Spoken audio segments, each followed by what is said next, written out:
ইউনূস সাহেব এখন যে দেশটা, ইট ইজ নট এ দেশ। এই দেশে কোনো মানুষের জীবনের নিরাপত্তা নাই। আমি এখানে বসে আছি, আমার জীবনের নিরাপত্তা নাই। এমন জায়গায় আপনি দেশটাকে নিয়েন না, যে জায়গায় দেশটা গেলে পরে রক্তের সাগরে ডুবে যায় দেশ, সিংহাসন, আপনার সিংহাসন ডুবে। এই জায়গায় দেশটাকে নিয়ে না। আমি যা দেখতেছি এটা কোনো দেশ না। হাঁটলে পরে 10 বার পিছনে ডাইনে বামে তাকায় আমি ফজলুর রহমান, অথচ আমি চোখ বন্ধ করে হাঁটতাম গান গাইতে গাইতে শাহ আব্দুল করিমের। আগে কি সুন্দর দিন কাটাইতাম। আমি ছিলাম সেই মানুষ, রমনা পার্কে সকালবেলা গিয়ে হাঁটতাম। এখন 3 মাস 4 মাস যায় রমনা পার্কে যাই না। আমার এমনি হাইকোর্টে যাওয়ার সময় আমার 3 বার তাকাইতে হয়। আমি কাউকে বলি না কখন কোথায় যাচ্ছি।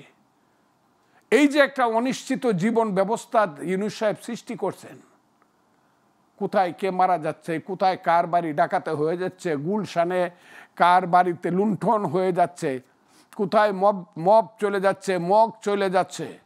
এই যে দেশ, এই দেশটা তো ইউনূস সাহেবের সময় আমরা আশা করি না।